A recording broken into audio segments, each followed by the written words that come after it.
The Phantom Train, Medicine Hat, Alberta. In 1908, Bob Towey was working as a railroad engineer on the Canadian Pacific Railway line in Alberta. He had a wife and children to support in Medicine Hat. One night in May, he was in the cab of a train rolling along just south of there when a blinding light suddenly appeared in front of him. The closer it came, the more terrified Towey became. Realizing that another locomotive was speeding toward him, he was about to shout to Gus Day, the fireman working with him, to jump. But at that moment, the collision-bound train, its whistle blaring, swerved to the right and raced past this train into the darkness, its passengers waving from the windows. Towey had no idea what had just happened. A train couldn't possibly have passed his.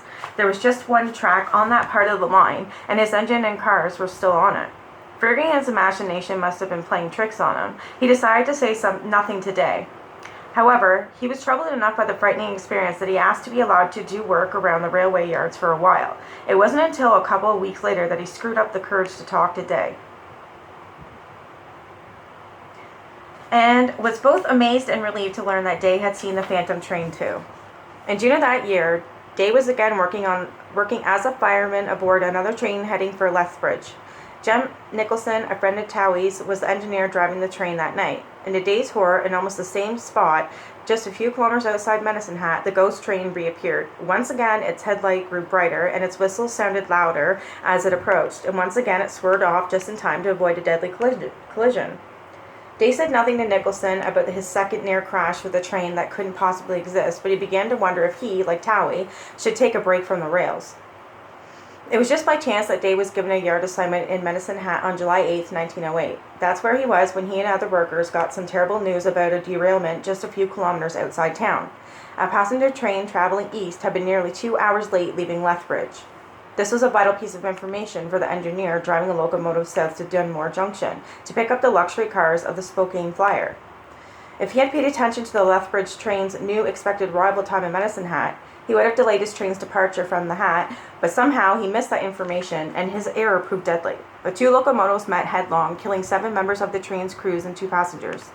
When more details about the terrible accident reached the rail yards, Gus Day's mind sent reeling, first with grief and then with horror. He was grief-stricken when he heard that the crash had claimed the lives of 4 of his fellow workers. 2 had been good friends, Bob Towey and Jem Nicholson. Towey had been the engineer on the train from Lethbridge, and Nicholson had been on the other locomotive's engineer. Day was also horrified to learn that the crash had happened in the very same place as 2 earlier encounters with the ghost train. The Woman at the Window, Regina, Saskatchewan. The house at 1800 College Avenue in Regina is at the east end of a row of centennial buildings that the city would like to see preserved. But the house doesn't just capture the flavor of Regina's architectural past. If you believe many other stories about the place, it also appears to have captured a spirit from the past, a ghost named Rose. Over the years, there was reports of Rose being spotted looking out from windows and drifting along hallways upstairs. She was also blamed for turning lights on and off, and for mysteriously breaking into song. Back in the late 1900s, a man named Trevor Lane moved into the house. After 3 years, he converted his home into a popular spot called McGallan's Global Coffee House, which he ran for another 3 years. During his 6 years in the building, Lane kept an eye out for Rose, but he never encountered her. No one in the Sneath family had met her either, and they lived there from the 1920s to the 1980s.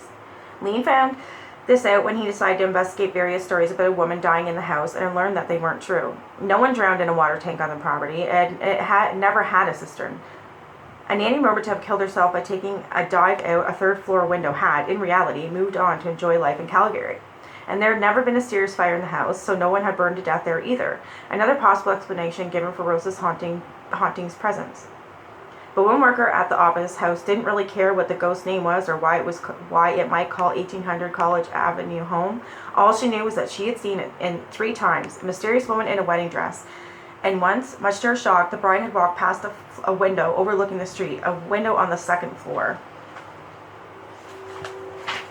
Another staff member was upset when she was alone in the kitchen and the dough mixer turned itself on, and another woman waitressing there had an alarming story to tell. She was making her way toward the tables when someone began to move toward her.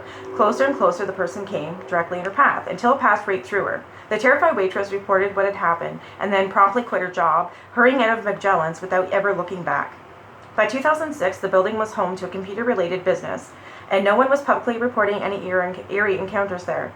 But there are still a few people in Regina who scan the upper floors as they pass in front of 1800 College Avenue, just in case the specter of a woman is looking down on them.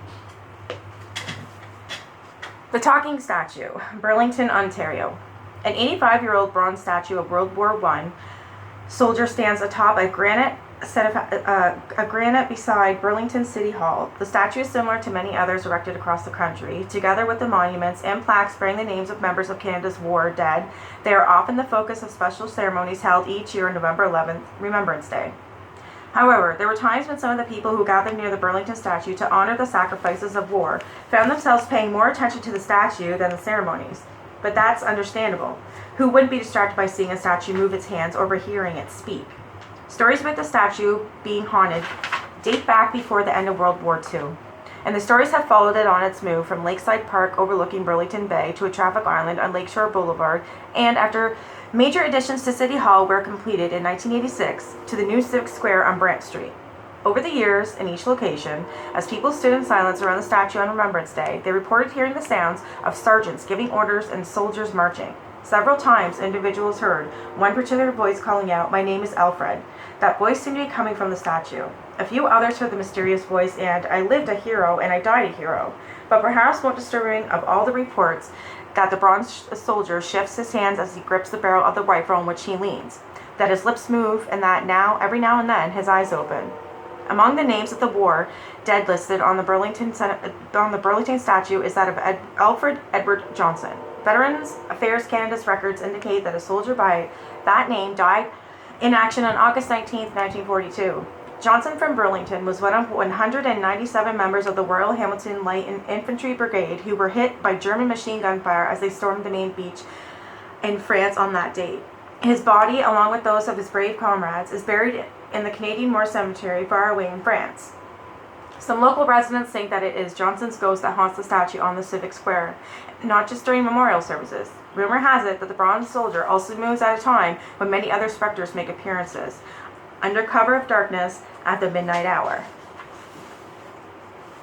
A Ghost in the Aisle, Calgary, Alberta.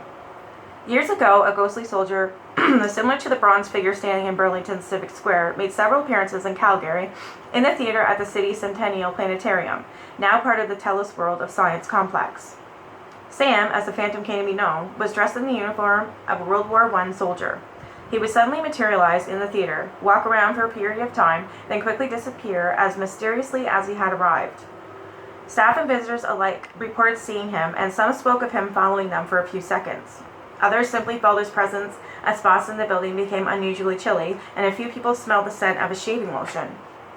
It's been a long time since Sam was last spotted at the planetarium, but some of the staff who used to work there remember him fondly, and not with fear. However, a few other workers didn't wait around for the Phantom Soldier to stop making his spooky appearances. They bid him a not-so-fond farewell, quitting their jobs and finding employment elsewhere in a less scary, ghost-free environment. The Phantom of the Opera House, Irilla, Ontario. No one has seen the ghosts that haunt the Gordon Lightfoot Auditorium at the century-old Opera House in Irilla. Unlike Sam at the Planetarium Theatre in Calgary, these spirits prefer to remain invisible. But they don't remain silent. One loves to play the grand piano. No one knows whether it's male or female, but every now and then, when the auditorium is empty, its haunting tunes fill the air. Its presence has frustrated technical staff who have heard the melodies, usually sad ones, drifting toward them as they work elsewhere in the building. No matter how quickly they rush into the auditorium to catch the piano-playing culprit, the music stops the instant they show up, and they never find anyone seated at the instrument on the stage. A few workers have been upset enough by their encounters with the invisible keyboard player that they avoided being alone in the place, especially late at night, a time the Phantom prefers for giving its performances. There have been reports of the other spooky specters performing in the auditorium late at night. Again, the performers were invisible, but they definitely weren't quiet. A blast of cold air coming from the orchestra pit announced their presence, followed by the sounds of laughter, clapping, and shouts of bravo. It's as if an invisible theater troupe were taking a curtain call before a very appreciative audience. But there were no actors on the stage, and the seats where the applauding audience was coming from were all empty.